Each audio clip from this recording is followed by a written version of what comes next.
Hello children, how are you? I hope you all are doing good. So today we are going to start a chapter which name is The Beginning of Indian Civilization. So before starting the chapter, you have to know some important terms. The first is metallurgy. Metallurgy that include the techniques of extracting metals from nature, purifying or combining them, as well as the scientific study of metals and their properties. So this is metallurgy. Fine. Tributary. Tributary are the river that flows into a large river. Okay. Next is fortification. Fortification means the surrounding a settlement, to surround a settlement with the large walls. Okay. Next is elite, that is here the word refer to the higher layers of the society such as rulers, officials, administrators and often priests. उनको elite refer किया गया है. Reservoir, that is a large natural or artificial place where water is stored.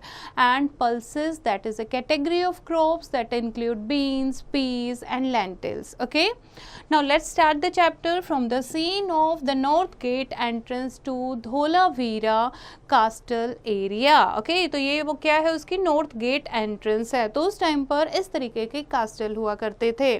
So first we will read what is civilization. Civilization क्या होता है बच्चे? Civilisation जब लोगों को सिविलाइज्ड होना आ जाता है, मतलब वो एक जगह पर रहना सीख जाते हैं और प्रॉपर उनके पास फैसिलिटी होती है. So that is refer to civilisation.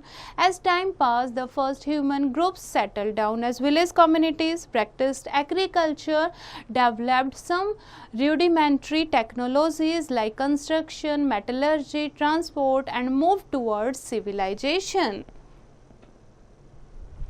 So civilization means an advance stage of human society. और इसकी क्या क्या करेक्टरिस्टिक्स हैं, क्या क्या फीचर्स हैं? फर्स्ट है urbanism. Urbanism means town planning करना, सिटीज़ की ग्रोथ होना, उनकी कैसे मैनेजमेंट करनी है, वाटर मैनेजमेंट, ड्रेनेज सिस्टम कैसा होना चाहिए. So this include in civilization a productive agriculture enough to feed both the villages and the cities. यानी इतने वहाँ पर एग्रीकल्चर हो, इतना प्रोडक्शन हो ताकि लोग गांव वाले जो हैं वो खुद को फीड कर सके और कुछ सिटीज़ में भी भेज सकें.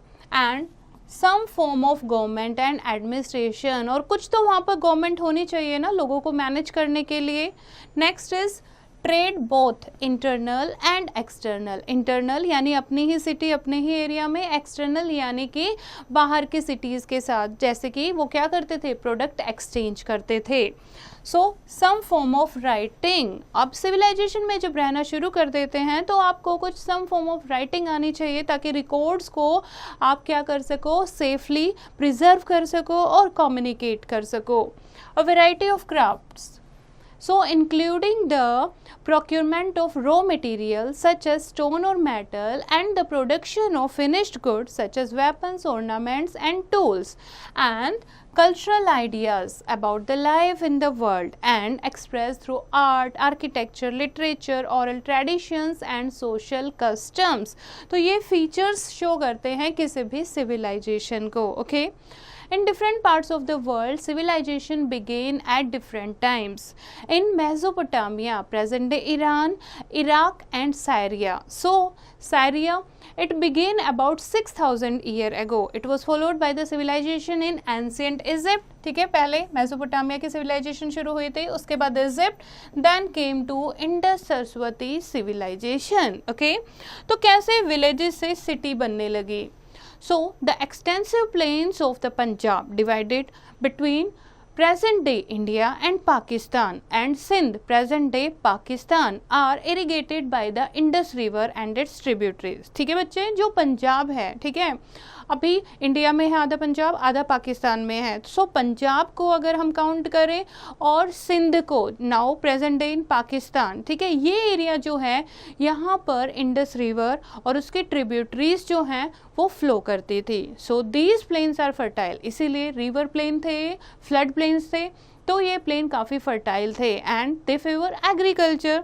अ few millennium ago another river the Saraswati a little further east use to flow from the Himalayan foothills through Haryana, Punjab, parts of Rajasthan and Gujarat. कुछ टाइम के बाद एक दूसरी रिवर सरस्वती वहाँ हिमालय से फ्लो करने लगी इन एरियाज़ में. सो From about 5000 BC, an increasing number of settlements began appearing throughout the Indo-Iranian borderland. तो धीरे धीरे वहाँ पर settlement भी बढ़ने लगी. So there were village communities of settled agriculturists who cultivated wheat, barley and other crops and raised cattle, sheep and goats. और वहाँ पर देखा कि छोटे छोटे गांव बसने लगे हैं जो कि व्हीट, बार्ले और अदर क्रॉप्स की खेती करते हैं और उन्होंने कैटल्स को रियर करना भी शुरू कर दिया है. They use stone, copper and bronze and high quality painted pottery. इस तरीके से मेटल का भी यूज करने लगे हैं और पोट्री भी वहाँ पर डिस्कवर हो चुकी है. So, towards the middle of around 4000 BC, agricultural settlement began to spread more widely in the Indus Valley civilization. अब इंडस वैली के आसपास जो है agricultural settlement, जो लोग खेती बाड़ी करते थे, वो settlement जो है वो बढ़ने लगी. Around 2600 BC, the fully urban society emerged at Harappa and other sites. और धीरे धीरे पूरी अर्बन सोसाइटी यानी कि शहरों की तरह जो लोग रहने लगे, ठीक है, वो अमर्ज होने लगी, जैसे कि हड़प्पा एंड मोहनजोदारो. तो यहाँ पर अलग अलग नाम से इन सिविलाइजेशन को बुलाया जाता था, जैसे कि इंडस, हड़प्पा, इंडस सरस्वती और Sindhu Saraswati civilization. Its inhabitant यानी वहाँ के रहने वाले जो लोग थे, they call it Harappa. Okay, Harappans, वहाँ के रहने वाले लोगों को हड़प्पन्स कहा जाता था. It is one of the oldest civilization in the world and as people settle down in small village, new occupation like pottery, carpentry, smithy, weaving etcetera came up. अब जब लोग छोटे छोटे विलेजेस में रहने लगे, अब सब लोग तो खेती बाड़ी नहीं कर सकते हैं ना, तो नई ऑक्यूपेशन सामने आई, जैसे कुछ लोग पोट्री करने लगे, कुछ कारपेंट्री करने लगे, कुछ विविंग करने लगे. It led to the emergence of a number of communities of craftsman. इस तरीके से जैसे कुछ लोग फार्मर थे, इसी तरीके से एक नई कम्युनिटी बन गई जिनको क्राफ्टमैन कहा गया. So the surplus produced by farmers and craftsman was exchange through a barter system. अब जिस कम्युनिटी में सरप्लस यानी अपने विलेज के लिए, अपनी कम्युनिटी के लिए इनफ बचाकर जो एक्स्ट्रा चीजें होती थी, वो दूसरी कम्युनिटी के साथ वो लोग एक्सचेंज करने लगे through barter system. Barter system आपको याद रखना है ना, things of exchange of things. Okay, now as trade develop, जैसे जैसे ट्रेड डेवलप हुआ, एक्सचेंज आर्टिकल्स का एक्सचेंज होने लगा, people started moving from one place to another. Okay, अब ट्रेड के लिए लोग एक जगह से दूसरी जगह जाते थे. Small villages turn bigger and big villages developed into towns. छोटे छोटे गांव बड़े गांव बनने लगे और बड़े बड़े गांव जो हैं वो सिटीज़ की तरह, टाउन्स की तरह बनने लगे. Craftsman and trader from neighbouring areas assembled there for trade and these towns became prominent cities. अब इन टाउन्स में कौन आने लगे? क्राफ्टमैन और ट्रेडर, राइट. अब जिसको ट्रेड करना है वो कहाँ जाएगा? इकट्ठा एक जगह पर इकट्ठे होंगे. इसी तरीके के क्राफ्टमैन भी वहीं पर आकर रहने लगे ताकि ट्रांसपोर्टेशन ना लगे, और इस तरीके से टाउन्स बनने लगे जिनको इंपॉर्टेंट सिटी मार्क किया गया. Language, script, social organization, government etcetera also grew and developed. और इस तरीके से जब वहाँ पर सिटीज़ बनने लगी तो लैंग्वेज, स्क्रिप्ट और एडमिनिस्ट्रेशन सब कुछ डेवलप होने लगा. This development came to be called the first urbanization of India. और इस तरीके से इस डेवलपमेंट को नाम दिया गया first urbanization of India. Okay, here is an interesting fact. The inhabitants of this civilization are called Hadappans because the city of Hadappa, present day Pakistan, Punjab, was the first to be excavated in 1920 to 21, over a century ago. Okay, and this is the map that showing the major settlements. Okay, जो उस time की major settlements थी around the rivers. Also observe the mountain boundary, natural boundaries, Suleiman range, Hindu Kush range and Himalayas. Fine. Now next is the Saraswati river. Interesting fact, हम Saraswati river के बारे में पढ़ते हैं. सो इस गिवन मैप में आपने देखा that shows the India, Sindhu and its Indus and its tributaries. 5 main tributary, important cities such as Mohenjodaro and Harappa grew along these rivers, but there are also many cities along the Saraswati river. जैसे हमने पढ़ा, Indus के आसपास 2 main cities जो हैं वो grow करने लगी थी, एक हड़प्पा, एक मोहनजोदारो. ऐसे ही जो दूसरी सरस्वती रिवर आई थी हिमालय वजह से वहाँ पर भी कुछ इंपॉर्टेंट सिटीज़ जो हैं वो सामने आ गई थी, ठीक है, which today is called Ghaggar and in India and Hakra in Pakistan, hence the name Ghaggar Hakra river. The river is now seasonal because it flows only during the rainy season. अब पहले जिसको सरस्वती कहा जाता था, अब उस रिवर को घग्गर नाम से जाना जाता है और अब ये सीजनल रिवर है, जब बारिश आती है तभी इसमें पानी आता है. So the Saraswati river is first mentioned in the Rigved, in which Saraswati is worshipped both as a goddess and as a river flowing from the mountain to the sea. Later the river dried and eventually disappeared. और धीरे धीरे फिर ये river जो है सूख गई और एक तरीके से ख़त्म ही हो गई. Fine. Now next we will read about town planning. अब लोग सिटीज़ में रहने लगे जहाँ पर टाउन्स, बड़े बड़े टाउन बनने लगे थे. अब उसको प्लान भी तो करना पड़ेगा, कैसे कहाँ पर घर होंगे, कैसे ड्रेनेज सिस्टम होगा, किस तरीके से क्या होगा. सो Rai Bahadur Dayaram Sahni of Archaeological Survey of India discovered the site of Hadappa on the banks of the river, on the banks of the Ravi in Montgomery district of West Punjab, present day Pakistan in 1921. So Hadappa city जो है वो 1921 में discover की गई थी. In 1922 another city is ruins, Mohenjo-daro. Okay. सो इस तरीके से दो सिटी जो हैं वो सामने आई. So several sites were later excavated in the Indus plain. उसके बाद और भी बहुत सारी साइट जो हैं वहाँ से डिस्कवर हुई. यहाँ इंडस वैली सिविलाइजेशन इसको नाम दिया गया. Later on other major cities जैसे कि गांवेरीवाला in the Kholistan desert of Pakistan, Dholavira in Gujarat, Rakhigarh in Haryana and hundreds of smaller sites such as Lothal in Gujarat were discovered. And the Saraswati basin, besides having two major cities, that is Rakhigarh and Ganveriwala. Okay, इस तरीके से बहुत सारी cities जो हैं वो discover हुई हड़प्पा और मोहनजोदारो के बाद. Now Indus valley people were remarkable in town planning. और उन सिटीज़ से पता लगा जो इंडस वैली सिविलाइजेशन के लोग थे वो टाउन प्लानिंग में एक्सीलेंट थे. They lived in well plan towns and the large Harappan cities were built according to precious plan. और जो हड़प्पन सिटीज़ थी ना वो प्रॉपर प्लानिंग के साथ बनाई गई थी. They had wide street. एक स्ट्रीट का पिक्चर आप यहाँ देख सकते हो. वाइड स्ट्रीट होती थी विच वर oriented to the cardinal directions and most cities were surrounded by fortification. ज़्यादातर cities जो है वो fortification से surrounded थी, यानी कि surrounded थी वो large boundary से, and had two distinct parts, citadel and the lower town. और दो part भी थे उसमें, एक citadel एक lower town. आगे पढ़ेंगे हम. citadel जो upper class के लोगों के लिए होता था, town का part, और lower town जिसमें जो common people होते थे वो रहते थे. So citadel or the acropolis.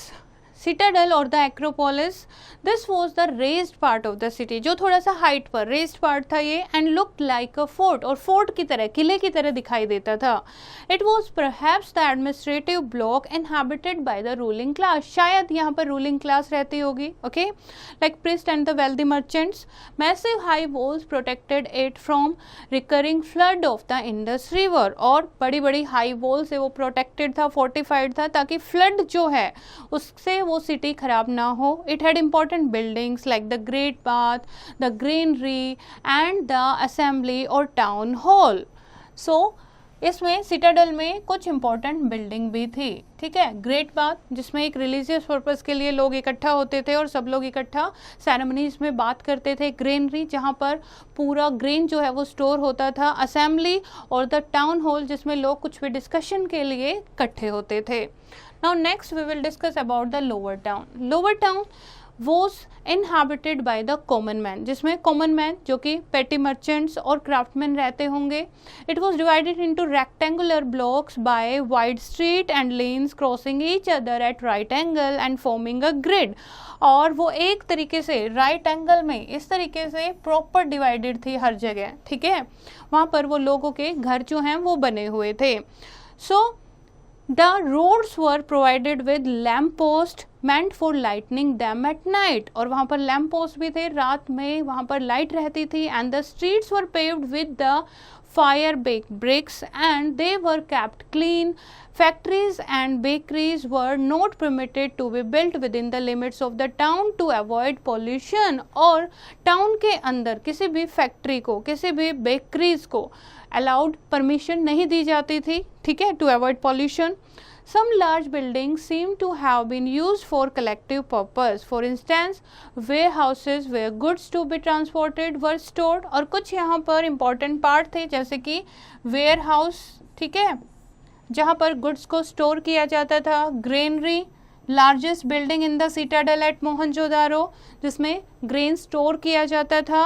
And it was rectangular and located close to the river to facilitate every transport of grain. Okay, जिसमें ग्रेनरी को यूज़ किया जाता था ग्रेन को ट्रांसपोर्ट करने के लिए, या कुछ भी ग्रेन के साथ ट्रांसपोर्ट करना होता था, उसको फैसिलिटेट करनी होती थी, तो वहाँ पर कहीं से इंपोर्ट होता था या एक्सपोर्ट होता था तो ग्रेनरीज होती थी. It measure 45.7 metres in length and 15.2 meters in width, and individual houses of various sizes lined the street and smaller lanes. All these buildings were generally made of brick. और सारी building जो है उस time पर, upper house या lower house, सारी BRICS की बनी होती थी. Here is the picture, that is housing area in Dholavira. कैसे परपेंडिकुलर स्ट्रीट जो है वो बनाई गई है और दोनों तरफ हाउसेज दिखाए गए हैं. Now great bath. Great bath जो मोहनजोदारो में मिला है, that is a rectangular tank which resemble the tank of south Indian temples, and it measured about 12 metre into 7 metre and was 2.4 metre deep. The bath had 2 flights of steps on either side, ठीक है, जिसमें steps बनी हुई हैं baked bricks की. And the tank was surrounded by small rooms, one of which contained a well. There was a drain in one corner of the tank of the empty it from time to time and refill it with the fresh water. It was cleaned regularly.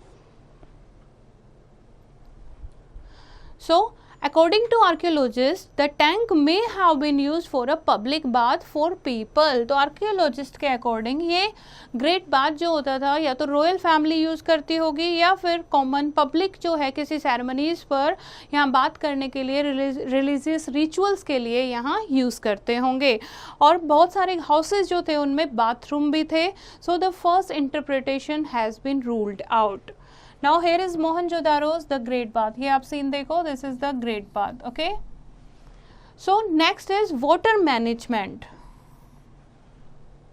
Now, Indus Valley people were really concerned about sanitation and cleanliness. तो इतना तो आप समझ ही गए होंगे, जैसे great bath के लिए उसको डेली क्लीन किया जाता था, उसमें रिफिल किया जाता था वाटर, क्लीनिनेस का ध्यान रखा जाता था.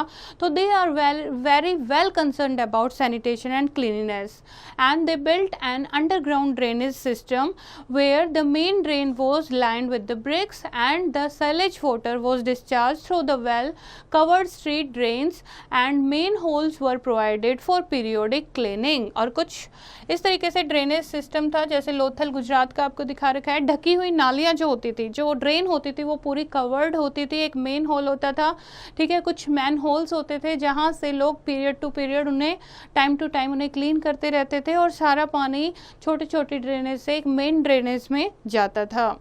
In Mohenjodaro people drew water from wells made of brick. और मोहनजोदारो में जो कुएं मिले हैं, वेल मिले हैं, वो ईंटों के बने हुए हैं, वहाँ से लोग पानी लाते थे. But in other regions ponds nearby streams और human made reservoir were also used. At Dholavira in the Rann of Kutch in Gujarat the largest reservoir measured 73 metre in length. ठीक है, मोहनजोदारो में तो वेल थे जहाँ से लोग पानी लाते थे, लेकिन बहुत सारी जगह लोग पोन्ड या स्ट्रीम या रिजर्वर से पानी लेकर आते थे, जिसका एग्जाम्पल है धोलावीरा का रिजर्वर, जो कि सबसे लार्जेस्ट रिजर्वर मिला है, that is 73 metre in length.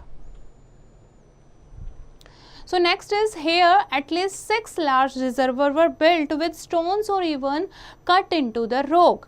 Most were connected by underground drains for efficient water harvesting and distribution. तो यहाँ पर ऐसे 6 एक साथ बने हुए रिजर्वर मिले हैं जो आपस में क्या है, कनेक्टेड हैं, ताकि वाटर का बैलेंस जो है मेंटेन कर सके, वाटर हार्वेस्टिंग कर सके. Okay, so a large reservoir cut in the rock at Dholavira measuring 33 metre in length. तो ये पिक्चर आपको दिखाई गई है. नेक्स्ट है what did the Harappan eat. Harappan people क्या खाते थे. The Hadappans had many of their settlements on the banks of large or small rivers for easy access to water for agriculture or personal use, right? So they grew cereals like barley, wheat and some millets and sometimes rice along with pulses and a variety of vegetables. So they were also the earliest people to grow cotton. इन्होंने ही cotton grow किया, so which was woven into cloths. फिर cloths weave करना सीखा. They made farming tools including the plow, some of which continue to be used in the present time. Plow जो है वो भी इन्होंने ही डिस्कवर किया था, जो अभी तक at present time भी लोग जो हैं यूज़ करते हैं. The Hadappans also domesticated a number of animals for meat consumption and fished both in rivers and in the sea. Now next है a brisk trade. Trade both internal and external was flourishing. और इस time पर trade जो है internal trade और external दोनों ही flourish कर रहे थे. Several Mesopotamian seals have been found at various Harappan site. बहुत सारी मेसोपोटामिया की सील हड़प्पन साइट पर मिली हैं, जिससे हमें पता लगता है कि मेसोपोटामिया के साथ काफ़ी ट्रेड किया जाता था. The remains of a dockyard at Lothal in Gujarat confirm the maritime trade and commerce activities. जो डॉकयार्ड मिला है एक लोथल में, ठीक है, उससे पता लगता है कि पानी के थ्रू, सी के थ्रू भी ट्रेड किया जाता था. Mesopotamian records also mention Meluhha, a term that they use for the Harappan sea port, and these people had trade relations with south India, central Asia and some western countries. They also traded with Baluchistan, Persia and Sumeria, that is Mesopotamia. The main trade items were, किस चीज़ का trade करते थे? Tin, copper, gold, timber, silver and precious stones. Goods were generally transported on bullock cart and bye boat. या तो maritime यानी समुद्र के थ्रू ट्रेड होती थी, बाय बोट होता था, या फिर बुलोक कार्ट के थ्रू ट्रेड जो है, सामान जो है, गुड्स जो है वो ट्रांसपोर्ट किया जाता था. Now interesting fact, the Harappans mastered the art of working copper, a soft metal. They added tin to copper to get bronze. Copper के वो मास्टर्स थे. कॉपर एक सॉफ्ट मेटल है जिससे उन्होंने बहुत सारी चीज़ें बनानी सीखी. उसके बाद कॉपर से उन्होंने ब्रॉन्ज ऐड किया, ठीक है, which is more harder than copper. It was used to make tools, pots and pans and some figurines. Fine. Here is the picture of Hadappan beads. Okay. And this is the Hadappan ivory comb. Fine. Now, such elaborate made require traders to be able to identify their goods. That's why they made seal. अब कैसे, कौन सी चीज़ कहाँ से आई है, इसके लिए उन्होंने क्या बनाई बच्चे? सील्स बनाई. सील्स क्या होती थी? एक तरीके से हम कह सकते हैं मोहर होती थी उनकी, right? So a large number of over 2000 seals, circular and cylindrical in shape, have been dug out from Hadappan sites, and human and animal figurine are depicted on these seal. In seals पर या तो human की picture बनी होती थी या फिर animal figure draw होता था. These were used by different guilds. Guilds क्या होता है? A group of merchants और merchants and traders for stamping purpose. तो स्टैम्प करने के लिए शायद वो सील का यूज़ करते होंगे. They provide information about the artistic skill, religious belief. अब किस तरीके की पिक्चर इस पर बनी है, किसकी पिक्चर बनी हुई है, तो इससे हमें पता लगता है कि किस एनिमल को वो ज़्यादा यूज़ करते थे, उस टाइम के आर्टिस्ट कैसे थे, रिलीजियस बिलीफ क्या थी, ड्रेसेस क्या थे, ऑर्नामेंट क्या थे लोगों के. The seal of a deity sitting in a Yogi posture and surrounded by animals has been identified as that of god Pashupati, that is Shiva. Okay, इस तरीके से सील मिले हैं. ये आप देखो हड़प्पन सील शोएंगे यूनिकॉर्न, और इसमें एक बुल है, ठीक है, और इसमें जो है वो एक हॉर्न टाइगर जो है सील पर बना हुआ है. इसके अलावा और भी सील्स आप आगे चैप्टर में देखोगे जिसमें लॉर्ड डाइटी, भगवान शिव की जो पिक्चर है, फिगर जो है वो बनी हुई है. Now the lives of the ancient, लोगों की लाइफ कैसी थी? Archaeologist have अनअर्थड many objects made by and used by Harappans in their daily life। बहुत सारी उन्होंने डिग की हैं आर्कियोलॉजिस्ट ने, क्या क्या चीज़ें वो यूज़ करते थे। एक डेली यूज़ का ब्रोंज मिरर मिला है, एक टेराकोटा पॉट मिला है, कुछ स्टोन वेट मिले हैं कि चीज़ों को वो तोलते भी होंगे, ठीक है। इस तरीके से एक गेम बोर्ड मिला है एंड इस तरीके से एक ओल्ड टाइम की एंशिएंट टाइम की विसल जो है वो पाई गई है। So cultural and symbolic objects, cultural और सिंबॉलिक ऑब्जेक्ट में आपकी आती हैं जैसे कि Harappan had some notions of natural element and afterlife, so they made cultural and symbolic object. क्यों बनाते थे? क्योंकि वो बिलीव करते थे कि डेथ के बाद भी लाइफ होती है। As representation of their belief some such objects are shown below. For example statue of a figure often called, जिसको प्रिस्ट किंग कहा गया है, ठीक है, इसका स्टैचू हमें मिला है। And this is a seal that having a swastika symbol, okay, ये देखो आप स्वास्तिक बना हुआ है इस पे। एंड उसके अलावा this depicting a 3-faced deity seated on a raised platform, और जिसको दो एनिमल, स्ट्रॉन्ग एनिमल जो हैं वो प्रोटेक्ट कर रहे हैं, okay. And the dancing girl statue, a statue in namaste pose, and here is a painting of a jug with the crow, maybe thirsty crow के लिए यही पोजीशन जो है, यही पिक्चर जो है यूज़ करके बनाया गया होगा, ओके। इसमें आप देखो ये क्रो है, ये पॉट है, कैसे उसने पैबल डाले हैं। तो अब आप जो थर्स्टी क्रो पढ़ते हो तो वो किस टाइम पहले जो है वो शुरू हो चुकी थी। Fine, next is the end और a new beginning. So the Harappan civilization flourished for about 1,000 years. The cities did not change during this long period. The city of Mohenjo-daro, however, was destroyed over and over again and was rebuilt at the same time 9 times. अब देखो मोहनजोदारो जो है 9 बार वो city, वहाँ flood आई होगी, Indus river का flow बहुत ज़्यादा था, और 9 बार वो सिटी डिस्ट्रॉय हुई और फिर से रीबिल्ड की गई। The great civilization disappeared by about 1500 BC when the Aryans began arriving in India. The exact cause of the decline of the Harappan civilization are not known. Some possible reason, तो क्या reason रहे होंगे कि हड़प्पन और Mohenjodaro civilisation जो है वो ख़त्म हो गई होगी। Maybe it might have been destroyed by the regular flood, जो रेगुलर फ्लड आती रहती थी, शायद उससे पूरा हड़प्पा सिविलाइजेशन जो है वो पूरी ख़त्म हो गई होगी, या फिर कोई एपिडेमिक, कोई ऐसी महामारी उस टाइम पर फैल गई होगी जिससे लोगों की डेथ हो गई, और due to deforestation on a large scale, या फिर ज़्यादा पेड़ों की कटिंग के कारण भी क्लाइमेट जो है वो चेंज हो गया होगा और वो एरिया ड्राई हो गया होगा, एक डेजर्ट बन गया होगा और लोग वहाँ से मूव ऑन हो गए होंगे, right. The fourth one is earthquake, में भी अर्थक्वेक आया होगा और पूरा रीजन जो है वो डिस्ट्रॉय हो गया होगा, या फिर the Aryans invaded their cities and destroyed them, या फिर आर्यंस आ चुके थे, आर्यंस जिन्होंने उन सिटीज को डिस्ट्रॉय कर दिया और लोगों को मार दिया होगा, right? Although the cities disappeared, much of the Harappan culture and technology survived and was passed on the next phase of Indian civilization, right? Here is a classroom activity. Some of the important cities of Indus-Saraswati civilization are marked in the map. Okay, try to match the city with the modern state or region in the given table. Dholavira कहाँ है? ठीक है, वो आपको match करना है। हड़प्पा, कालीबंगा, मोहनजोदारो, राखीगढ़ी, ठीक है, तो ये आपको मैच करने हैं कि कौन सी स्टेट या कौन से रीजन में ये थे। Fine, now here is the quick recap of the chapter. The Indus, Harappa or Sindhu-Saraswati civilization is one of the oldest of the world. Its inhabitants, the Harappans, created planned cities with efficient water management, diverse craft and a brisk trade.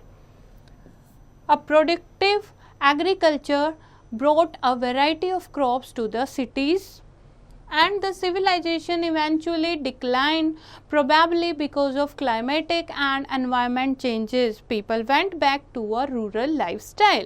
So this is the chapter, bachche. I hope you have understood the chapter. You have to read it once again and do the back exercise yourself.